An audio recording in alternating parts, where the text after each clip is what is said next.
In a time long past, Nethos, a humble mage and caravan guard, took in an orphan as his apprentice, never suspecting the boy named Sammaster will one day reshape the fate of Faerun.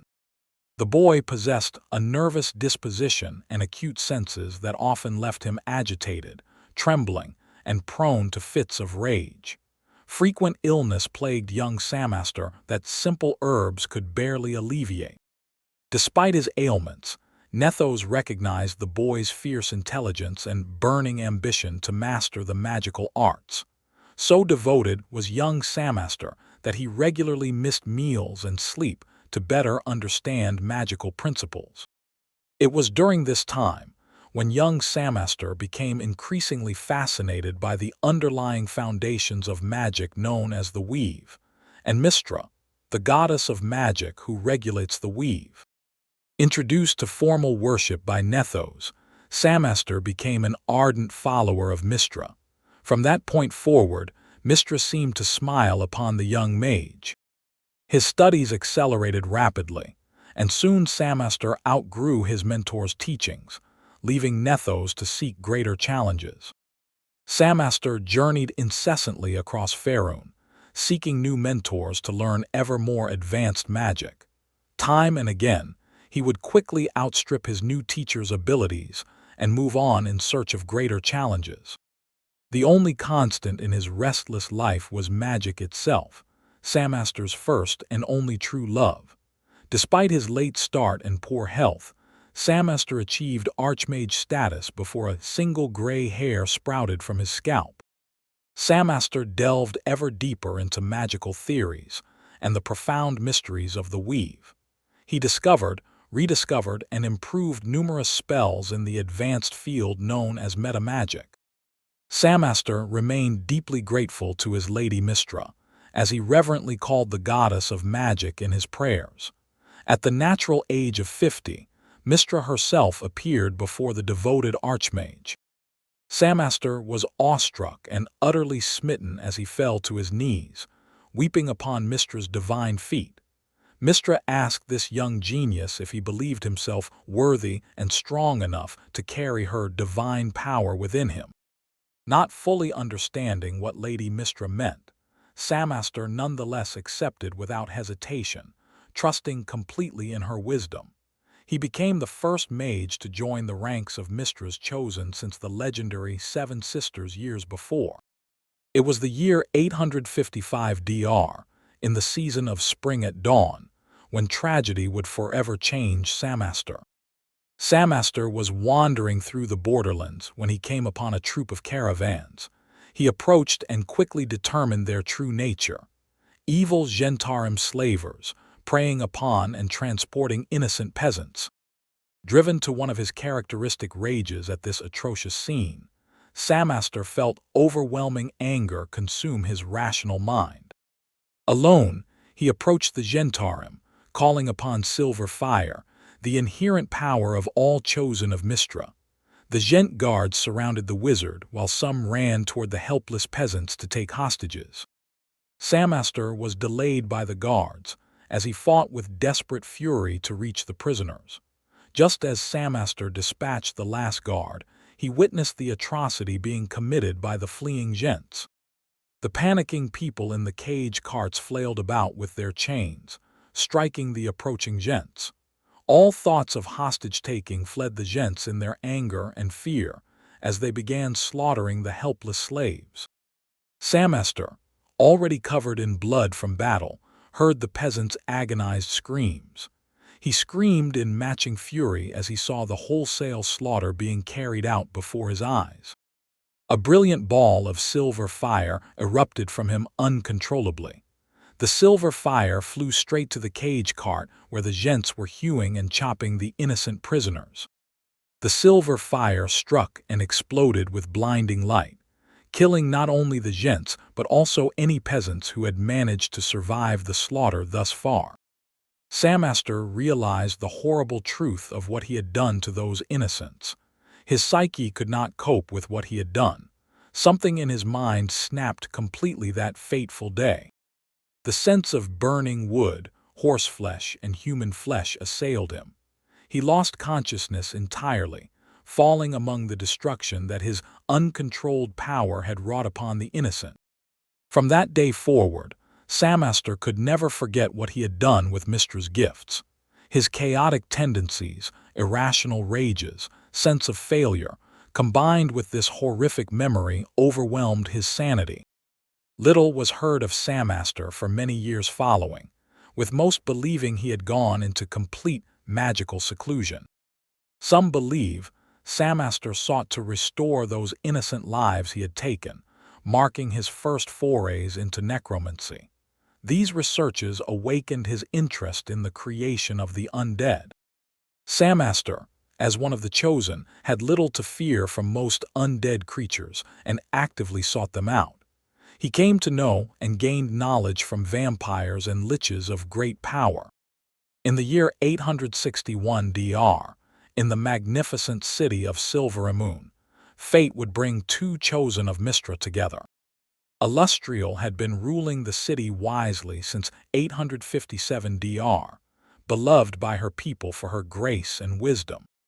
When Sammaster met the Lady Mage Alustriel, another Chosen of Mystra, neither had seen such beauty and genius since meeting their goddess. Alustriel saw something in Sammaster that drew her to him. Perhaps the fire of genius is still evident in his tortured eyes. The two spent much time together, with Alustriel's caring nature seeming to calm Sammaster's grief and stabilize his extremes. For a brief time, it seemed that love and companionship might heal the wounds in Sammaster's tortured psyche completely. Sadly, this stability was not destined to last. Sammaster's damaged mind could not maintain healthy relationships for long. As with magic and Mystra herself, Alustriel slowly became an obsession rather than a healthy, natural passion for Sammaster. This was an insatiable drive to master Alustriel completely, to make her world revolve around him. The independent Alustriel was uncomfortable with Sammaster's obsession over her. After a few years, the pair parted company with bitterness in Sammaster's heart and regret in Alustriel's. This failed relationship reignited the angst in Sammaster, leaving him far worse off than before. He dived back into his studies of necromancy, to build impenetrable walls around his deepest feelings. Subsequent to his relationship with Alustriel, Sammaster met and was befriended by Algashan Natira, a manipulative priest of Bane. Algashan adopted the Banite tenet of supporting tyrants, and in unstable Sammaster, he saw the chance to create a formidable one. Algashan befriended Sammaster, then slowly and subtly played on Sammaster's deepest vulnerabilities. He created and reinforced rationalizations to explain his past failures. The accident with the slaves was the Gent's fault. The failed relationship with Alustriel was her fault. In fact, your troubles began when Mystra made you her chosen, Algashan pointed out. Algashan's poisoned words gradually twisted Sammaster's already damaged mind. As the two traveled together over many years, Sammaster fell gradually deeper under the sway of Algashan. After Algashan was convinced that Sammaster was truly under his thumb, he received instructions from his dark god, Bane. They believed they understood Sammaster's silver fire and could control it if Algashan could steal the ability. Rather than risk their pawn's life, they decided to steal another Chosen's power. Algashan decided that the best target would be Alustriel because of Sammaster's past. Putting their plan into action, Algashan tracked Alustriel to the remote Evermoors and led Sammaster near her camp. While approaching, Algashan dredged up Sammaster's self-hatred and self-pity, directing it towards Alustriel. He drove Sammaster into one of his insane rages, then slinked away to watch from safety. As another of Mystra's chosen, Alustriel sensed Sammaster's proximity to her, but never expected an attack from the intense but brilliant man she recalled. As she emerged from her tent, Sammaster's rage burst out of him, like a flooding river bursting through a dam. She defended herself as soon as she recovered from her shock, but was sorely wounded by Sammaster's devastating first strike. With no other choice, Alustriel reluctantly called upon two other Mistras chosen with whom she shares a special bond. Laurel, Silverhand, and Kelvin Aronson appeared instantly by her side. She did this with the full and sorrowful knowledge that, in doing so, she was likely condemning Sammaster to a bloody, violent death. Neither Algashan nor Bane had planned for this contingency, and saw their scheme destroyed before their very eyes. Algashan attempted to aid his pawn, but Bane forbade it, paralyzing the priest where he hid. Bane's voice thundered in Algashan's head that this defeat could also be turned to his advantage. A ferocious battle ensued between four of Mystra's chosen. When the powerful magical energies from the battle finally ceased, Sammaster had fallen in defeat. Azuth, a lesser deity and lieutenant of Mystra, appeared before the Chosens, gesturing solemnly over the defeated Sammaster. A silver star fell from the sky to hang above Sammaster's beaten body, pulsing with Mystra's divine power.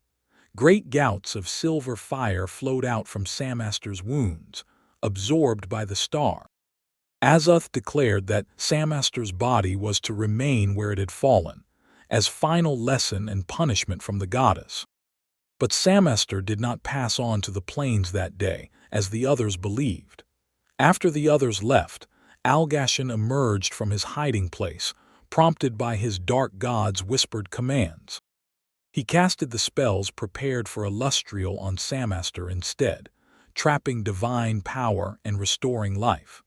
While the silver fire was gone, Sammaster retained the healing powers and immortality of Mystra's chosen. As Sammaster healed, Algashan fed him more lies, painting him as a tragic hero who had withstood the other chosen's attacks.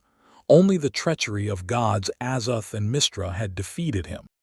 The powers of Faerun must have feared you terribly to betray you so. Only another deity in the birthing could have inspired two gods to such fear, and you must be that nascent god, Algashan whispered. Sammaster was now in the full grip of the delusions carefully fostered by Algashan. In his search for power and purpose, Sammaster scoured many prophetic tomes, including Magla's Chronicle of Years to Come.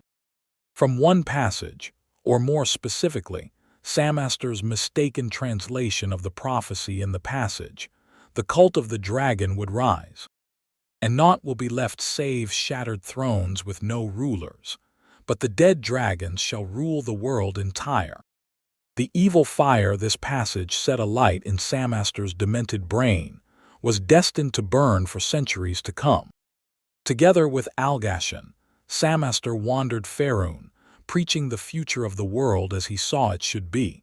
He changed his direction in necromantic research, hoping to grant a form of undeath to dragons. Eventually, Sammaster, Algashan, and their followers settled in Condothan and established headquarters for their growing movement. They continued to preach and attract followers, and Sammaster was coined first speaker. Under Sammaster's leadership, cult members began experiments that would reach fruition. In the year 902 DR, Sammaster convinced the red dragon Shargrailer to become a Draco Leech. The successful creation of a Draco Leech, or a night dragon as Sammaster first called it, changed everything. Using their new weapon of terror, the nascent cult in Condothan exploded in wealth and popularity. The cult acquired huge fortunes by using the threat of Shargrailer to extort money. This extortion occurred throughout the former city-state colonies of Kondath that would eventually become the nation of Sembia. By 906 DR, the name Cult of the Dragon became popular, likely originating among the terrorized peasantry. The cult in Condothan soon grew too large for even Sammaster and Algashan to manage. Offshoot cells began to establish themselves in other city-states, spreading the cult's influence. Sammaster even persuaded another dragon, Roglothgar, to become a Draco Leech under the cult. Algashan was thrilled by the progress since that day in the Evermoors, and was determined to expand further. He suggested that Sammaster create a collection of all his wisdom, prophecies, and procedures concerning night dragons. Alustriel could have the book reproduced and distributed to cult members. The idea of his life's work forming the written ideology of the cult played to Sammaster's growing megalomania. He agreed and created the Tome of the Dragon over the course of 3 years. Reproduced copies were then brought to distant lands by cult members over the centuries. Alustriel's masterstroke resulted in the spreading of Sammaster's cult and ideology far and wide. The original Tome of the Dragon preaches the Dracolic's destiny as Faerun's rulers, and the cult's favored position in Toral's new order. It also contains theories and magical processes regarding the dragons and Dracolics. The recorded crossbreeding experiments to better understand how draconic life functions allow cult wizards to create draconic hybrids and Dracolics. The book was written in a magical cipher that resists all known mundane and magical decoding attempts. The only way to read the writings is through knowledge passed from cult wizard to cult wizard verbally. Over centuries, many copies were made to spread Sammaster's teachings. While these copies have magical protection, the single original Tome of the Dragon is near indestructible and qualifies as an artifact. Further encrypted in different script, Sammaster detailed the creation process for amulets of draconic might. No one can create a new amulet of draconic might without the instructions in the tome. The 6 existing amulets of draconic might are the secret keys to the cult's control over the Dracolics. Created secretly by Sammaster, the amulets work in conjunction with the rings of dragons. The rings of dragons are worn only by high-ranking cult members who retain the secrets of their construction. The wearer is empowered to verbally and telepathically communicate with any true dragon. The wearer can issue a call to evil dragons and cult Dracolics, allowing them to home in on the caller if they hear the call and choose to respond. However, they are under no compulsion to respond. Unlike the rings, any command from an amulet of draconic might to the cult's Dracolics cannot be refused. An intrinsic part of the cult Dracolic's creation process links the Dracolics to all amulets. When worn together with a ring of dragons by an evil being, the wearer of an amulet of draconic might can command Dracolics like an evil priest commanding undead. In addition, the amulet wearer can specify only certain Dracolics or dragons to hear the command. Dracolics cannot ignore the command, but unique circumstances can prevent them from hearing the call. Living evil dragons have a chance to resist the amulets and be fully aware of what was just attempted. For this reason, the amulets are used on a living dragon only when bribery and coercion fail. As the cult grew, it soon attracted dangerous attention from other power groups across Faerun. Alustriel tried to dissuade his partner from blatant schemes, counseling caution and suggesting they go underground. Sammaster refused, blinded by his visions of power and revenge against the world that had wronged him. Seeing that he was rapidly losing his controlling grip on the mage, Alustriel began to plan. In the year 916 DR, the Harpers, a group dedicated to defending innocents from evil, mobilized to infiltrate, disable, and destroy the cult in Condothan. The cult's spies relayed to Alustriel that the Harpers were tracking Sammaster, seeking to ambush him. He kept this information from Sammaster, then took the most powerful cult Dracolics elsewhere before the Harper ambush.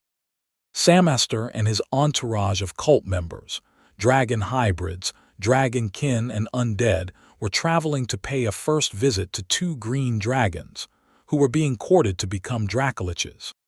The Harper ambush, with a massed force of Harpers and allies, attacked at dawn. Though surprised, Sammaster responded quickly, summoning 2 lesser Dracolics to aid in obliterating this impudent threat. The battle raged for a full day and night. Despite being ambushed, the cult, led by Sammaster's might, was overwhelming the Harpers when the sun rose over the battlefield for the second time. Several priests, desperate to stop the seemingly invincible Sammaster, appealed to their god Lathander, the Morning Lord. Lathander heard their dawn prayers and was outraged by the future Sammaster prophesied and the abominations he had created. Lathander sent a battle avatar to the field, and a tremendous battle ensued between Avatar and Sammaster. In the end, the Avatar managed to defeat Sammaster with overwhelming divine power.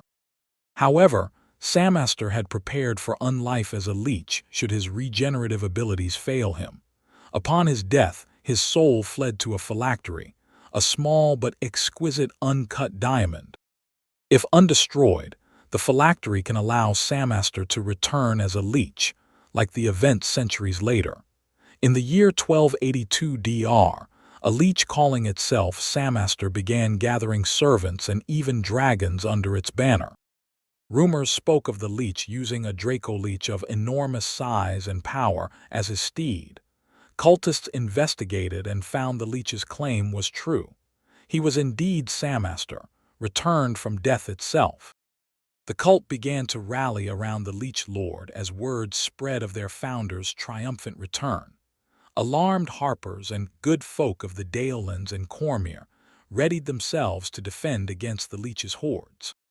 In the year 1285 DR, a group of paladins known as the Company of 12, supported by the Harpers, attacked the Leech and his Dracoleech in the ruins of ancient Harrowsmith. The battle was immense and 9 of the company died, but Sammaster was defeated once more.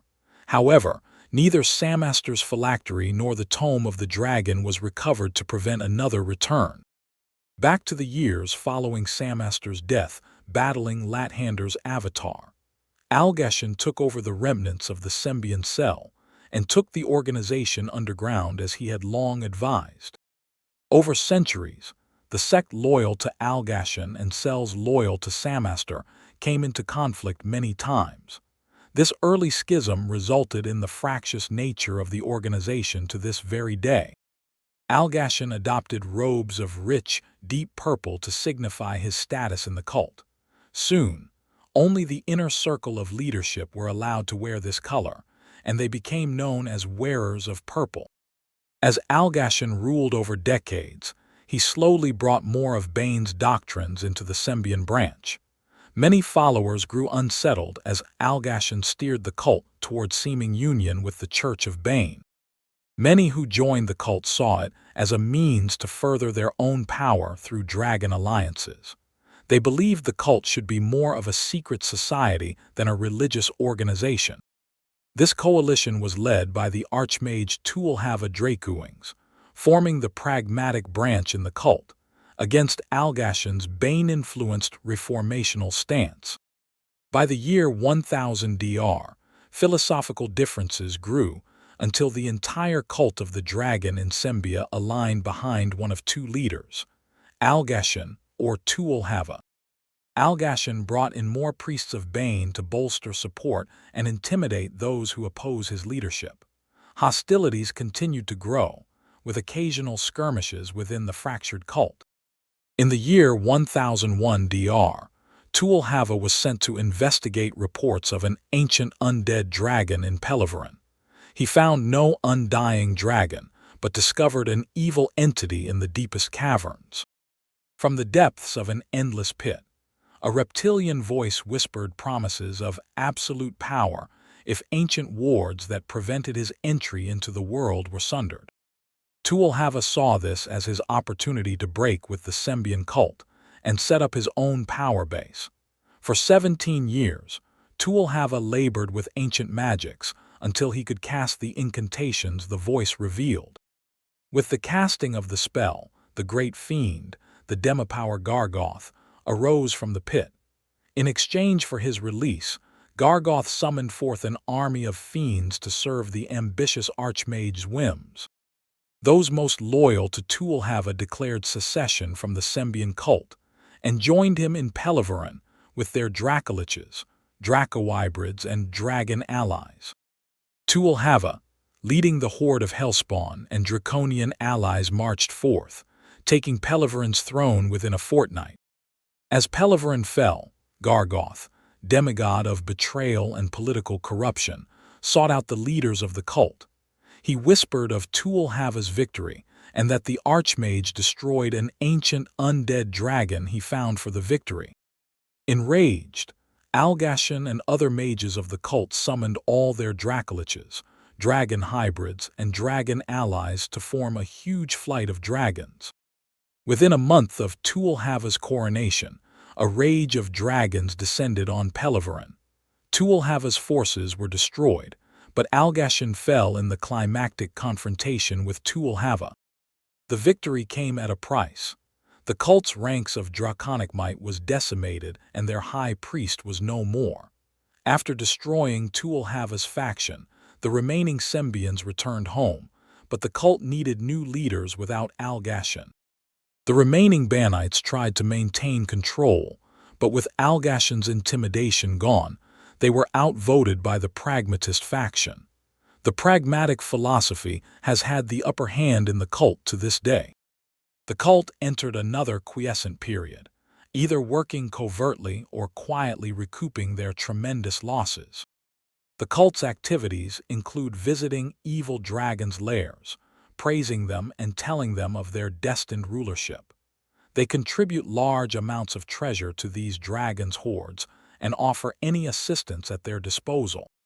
Cult members strive to convince more evil dragons to undergo the process to become Dracoliches, or Sacred Ones, as they are commonly referred to in the cult.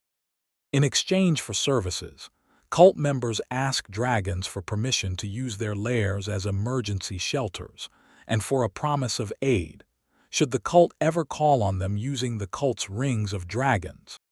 To gather the wealth to bribe officials, purchase rare necromantic components, and contribute to dragon hoards, the cult involves itself in many legal and illegal enterprises and various intrigues throughout Faerun. These operations fund the cult's goals of convincing evil dragons to become Dracoliches and keeping loyal the cult Dracoliches. The cult's members also accumulates wealth and power through the cult's activities. The cult existed for centuries focused on Dracoliches, until the rise of a young cultist named Severin Silregin changed everything. Severin's ambition amused Tiamat, the goddess of evil dragons who watched from her exile in the Nine Hells. Inspired by Tiamat, Severin discovered a different interpretation of the texts translated by Sammaster. And naught will be left save shattered thrones, with no rulers but the dead. Dragons shall rule the world entire. The new translation prophesies that real draconic knowledge and power belongs to living dragons, not undead ones. Severin's quest to reshape the cult led him to the dragon Hoondair, the red rage of Mintarn. The fact that Severin not only survived this encounter but befriended the dragon greatly impressed Tiamat.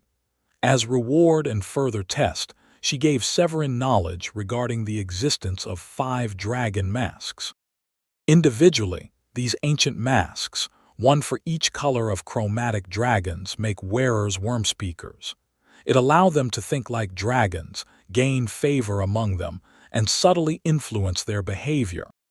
When all 5 masks are brought together, they merge into the mask of the Dragon Queen. This artifact can release Tiamat from her prison in the Nine Hells and bring her into the world. After discovering that secret, Severin bent all of the cult's resources under his control to finding the long-lost masks. When he recovered the red mask, Severin became the first of the worm speakers. The charismatic cult leader attracted many powerful allies to form the rest of the worm speakers under his command. Many chromatic dragons were attracted to his cause, seeing the potential for their own rise to power.